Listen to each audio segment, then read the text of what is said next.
చాలా దేశాలు, చరిత్రలో చాలామంది నాయకులు పౌరుల్ని తయారు చేయడంలో వాళ్ళు ఒక బాధ్యత తీసుకొని చేశారు. ఒక సింగపూర్ని ఒక ఫిషర్మెన్ విలేజ్ని ఈరోజు మోస్ట్ లివబులే కాకుండా మోస్ట్ అడ్వాన్స్డ్ దేశంగా తయారు చేశారు. ఒక పబ్లిక్ పాలసీలో ఆనాటి పాలకులు లీ కువాన్ యూ. ఇలాంటి అన్ని దేశాల్లో కూడా మనం చూస్తే ఇదే చరిత్ర మనకు గుర్తొస్తుంది.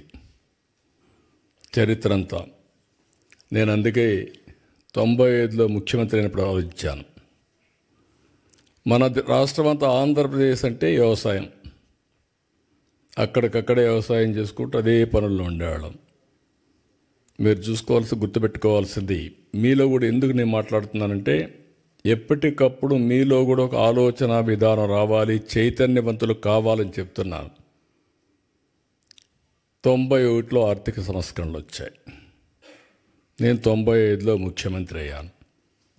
93 ఆ ప్రాంతంలో ఇంటర్నెట్ రెవల్యూషన్ వచ్చింది. ఎవ్వరూ చేయని సాహసాలు నేను చేశాను. ఆ విషయం మీరు గుర్తుపెట్టుకోవాలి. మొట్టమొదటిగా సెకండ్ జనరేషన్ రిఫార్మ్స్ నేను ప్రారంభించాను. అక్కడి నుంచి ఐటీకి ప్రాధాన్యత ఇచ్చాను. ఐటీ అంటే ఎవరికి అర్థం కానప్పుడు ఐటీని గురించి మాట్లాడమే కాకుండా ఊరూరులో పోయి చెప్పా, మీ పిల్లలకు డబ్బులు ఇవ్వడం కాదు కావాల్సింది, మీ పిల్లలు ప్రయోజకులు కావాలంటే బాగా చదివించండి. మీరిచ్చే 100 ఎకరాలు 50 ఎకరాలు కోటి రూపాయలు లెక్క కాదు, కొన్ని వేల కోట్లు సంపాదించే తెలివితేటలు వస్తాయి వీళ్ళకని చెప్పి ఆ రోజు చెప్పాను. చాలామంది మీరు చూస్తే చరిత్రలో విలేజ్ నుంచి మండలానికో టౌన్కి వెళ్ళిపోయి పిల్లల్ని చదివించడానికి కాపురాలు పెట్టారు.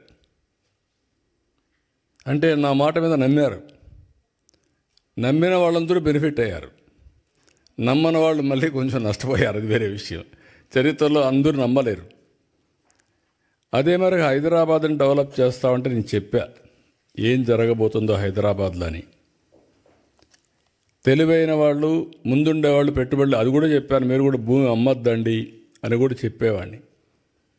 ఇప్పుడు అమ్మేస్తే మళ్ళీ విలువ పెరుగుతుంది, అప్పుడు బాధపడతారు, ఏదో అవసరం కొద్దికే ఇచ్చేయమని చెప్పాను. ఈరోజు హైదరాబాద్ వల్ల తెలంగాణ రాష్ట్రానికి దేశంలో నెంబర్ 1 పర్ క్యాపిటా ఇన్కమ్ వచ్చిందంటే ఆ రోజు నేను వేసిన ఫౌండేషనే దానికి కారణం.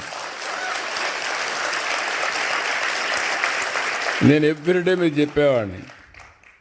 ఫస్ట్ డేస్లో బిగినింగ్లో